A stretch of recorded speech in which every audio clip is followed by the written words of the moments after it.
Hello and welcome back, everyone, to Wizard of Legend on Rocket Rabbit Commentaries, and in this episode we're continuing our Mono Ice run against Earthlord Atlas. We don't have any other... ice. We don't have any additional Arcana yet, which is kind of sad, but oh well. Atlas on segment 1 is honestly extremely easy because the only attacks that he's got that are actually that difficult to dodge are the encroaching pillars, and the encroaching pillars is an attack that once you understand how to dodge it, you really should never get hit by again. So yeah, see, Tier 1 Earthlord Atlas is honestly one of my preferred ones to happen. And we get Volt Pinball. As cool as the name as this is honestly a really, really cool looking Arcana. But yeah, I will explain why this Arcana is not honestly all that useful. It's very cool to play with. But the problem that Volt Pinball actually has is that it doesn't have a very high damage floor, and its damage ceiling is also pretty goddamn low. And because it suffers from both of these, although it has a really fast cooldown, it ends up being not exactly beneficial for most runs. It's a problem that the Lightning Arcana in general actually tend to have. Lightning Arcana don't really play all that well with other gameplay styles. You kind of have to go all in on critical hit chance in order for Lightning Arcana to actually be, all that effective. Mind you, you'll notice that one of the cool things that Volt Pinball actually does is that when it does hit enemies, it bounces off wildly into other enemies, and it can actually chain multiple times from that. Thing is, because it's doing such low damage, you end up breaking your melee combos attempting to do that. So unless you're all max range stuff and you use Volt Pinball defensively, you usually end up missing out on damage opportunities while Volt Pinball is active. Now you reminded me of the lightning vigor from BioShock Infinite, where it has it also has the incidental property of bouncing from enemy to enemy as long as these enemies are all near each other, which is it's nice. Chain it's too bad it's always situational. Fun to play with, but there are instances where you're like, no, I need this enemy to be stuck here so that I can focus him down. Right, because every time a power affords you a steroid like that, like if only I could get the maximum bang for my buck, but I can't because there are no other enemies around, or because they're too far apart from each other, or maybe the goddamn Ganados won't all be standing in a line, like in a corridor, like you start to see more frequently towards the very end of the game. So then my Punisher that can shoot through 5 zombies at once would actually be worth a crap. Super weapons always have the problem of how do I most use this effectively, and it's a problem that even Doom suffers from, because the BFG in Doom 2016 will kill almost everything on screen with a single shot. And its downside is that there's like an additional round for it in pretty much every level after you obtain it. So you effectively get 2 shots of it per stage.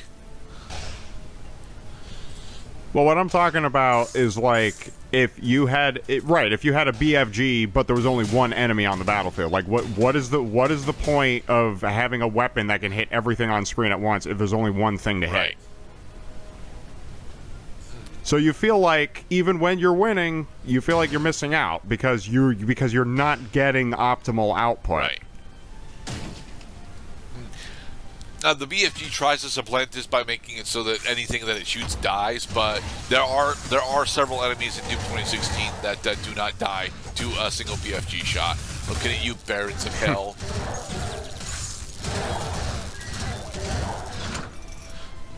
This enemy is BFG proof. No, he's not BFG proof. He's BFG resistant. There's a difference. Right, because if it was BFG proof, he'd take 0 damage. Yes. Because he's resistant, he just doesn't take as much vampire damage. eyeglasses. Oh, this fucking shit again. And mine. Ha ha. Alright, we only got 3% left of this particular map to go through. What else could be here, Mr. Cloud? Shadow monsters. The Forge. Alright, with that... Lava oozing from the walls. You know what? It is lava, isn't it? Yeah. I am thankful that it's not Minecraft lava, though, because Minecraft lava oozing from the walls usually means, hey, you're low enough to where diamonds can spawn in, but you shouldn't be this low. Go home.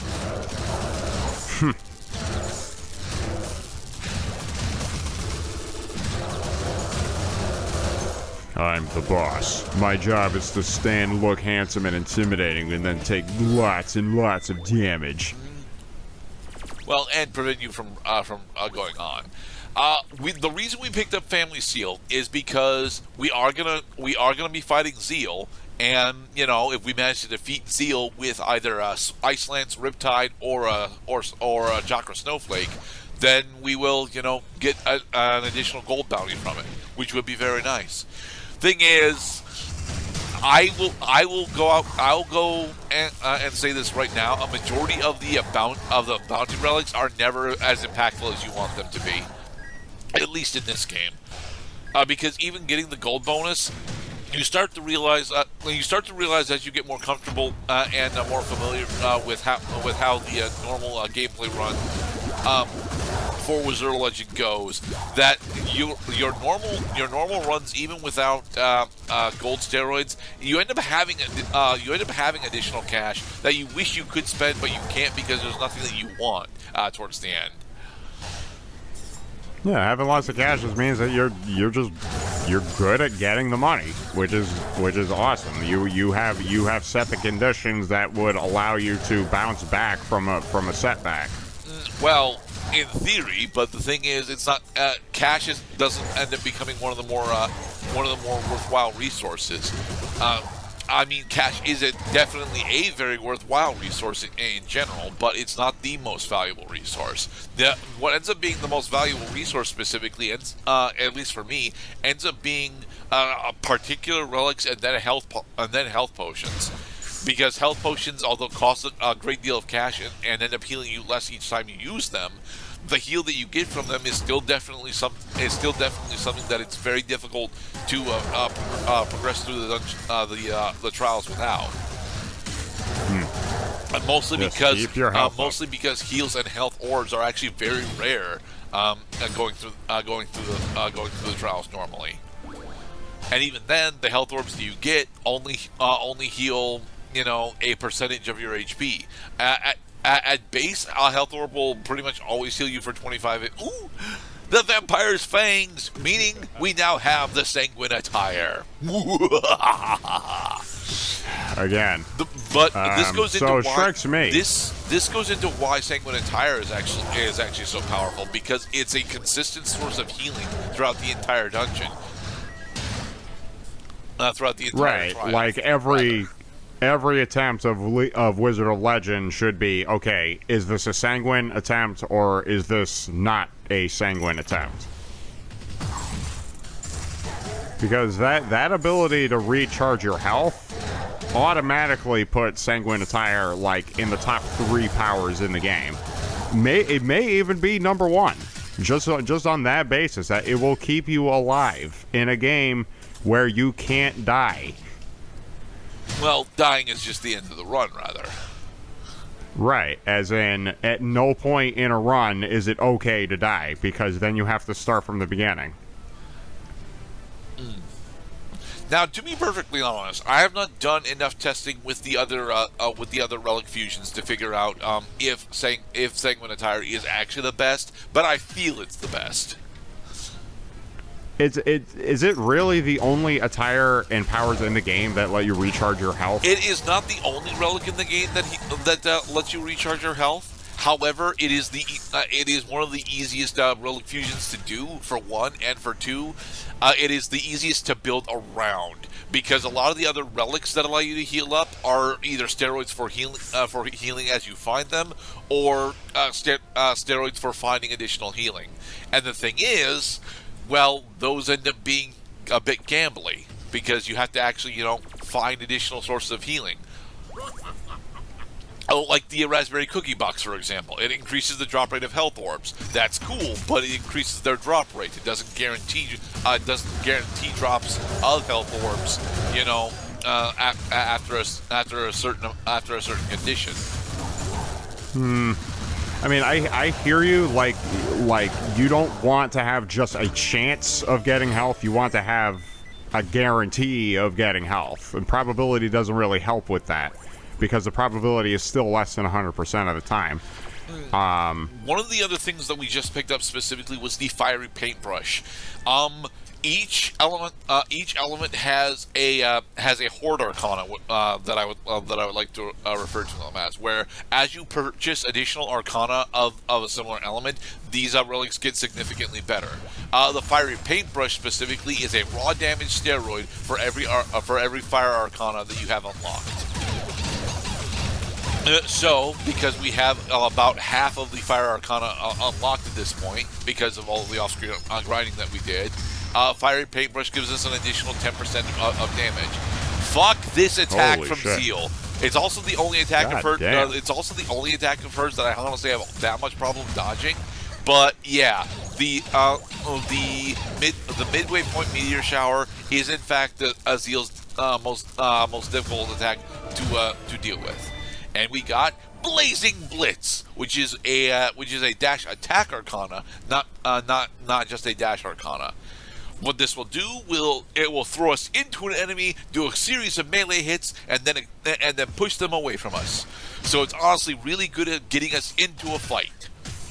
The problem is I don't have problems getting into a fight at this point in the run. I have problems getting out of a fight at this point in the run. And Blazing Blitz is very bad at getting you out of fights because, it wants to lock onto an enemy and then push you into it. So. I came in as a wizard, I feel like a winner, now I'm doing all the Blazing Blitz. Blazing Blitz. And Captain's Arcana. Blazing Blitz. We don't actually want the Captain's Ring right now because we have only 4 types of Arcana at the moment, or is it 3? It's 3 because we have water, lightning, and fire at the moment. Oh look, we found the exit. Captain's Ring is another relic that I actually really like running if I'm doing either a Chaos run or a Rainbow run. And I don't think I'm ever actually going to show off a Rainbow run. I might be mistaken there. What I refer yes, as Annotation Gerda mentions here, I am absolutely enamored by the fucking spear attacks. Thunder, Ice, and Earth Spear are all really high up on my personal tier list when it comes to effective Arcana. But what I refer to as a Rainbow run is when I'm running a bunch of when I'm purposely running Arcana that are of different elements from each other. There are a bunch of relics in the game that give you specific steroids depending on if all of your Arcana are enhanced, if all of your Arcana are the same element, if all of your Arcana are different elements. And because of the diversity of these effects, it's important to figure out. Ooh, we actually used Blazing Blitz somewhat effectively there. It's important to figure out before you start your run what kind of run you actually want it to be. You mentioned if you're about planning if your run's going to be a Sanguine Attire run or not. The easiest way to confirm that it's going to be a Sanguine Attire run is just by starting with the Vampire Eyeglasses, because we were lucky enough to be able to buy it as one of our first relics. So, because before every run, you get to pick a relic to start with. Yeah, and then when you check back the history of all the runs that went through all the way, then you also have to consider the numerous crossroads. Like, well, I didn't start Sanguine, but I went into it, or I started Sanguine, but I went out of it. Which honestly, the latter sounds like less likely because the game gets harder as it goes on. So many snowflakes. One of the steroids now that you mention I've not that actually gone into is the fact that if you manage to get a full signature charge while you are currently using your signature spell, your signature Arcana will actually fully refresh. It's honestly a really important tool that you need to know going up against Sura and some of the harder variants of the elemental bosses like Thunder Twins. You must strike when the moment is right without thinking. Alright, more Curse Relics. Ooh, there's double damage. It's actually called Double Trouble. I think we're actually going to go for the Bewitching Clue, though, here, aren't we? Or we might be just skipping it. Nah, oh, okay, so we got the Captain's Ring. The Captain's Ring at the moment is not one that I would actually recommend because we only have 3. If you have 4 or 5 different elements, the Captain's Ring is actually a really good steroid. But right now it's like 8%, and because we don't have anything aside from Riptide that consistently hits for higher than 10, you know, it's not really something that you really notice and or appreciate. It's a problem that the raw percentile system for steroids actually has when it comes to Lightning Arcana specifically. In the next episode, we will finish this run. Be safe, everybody.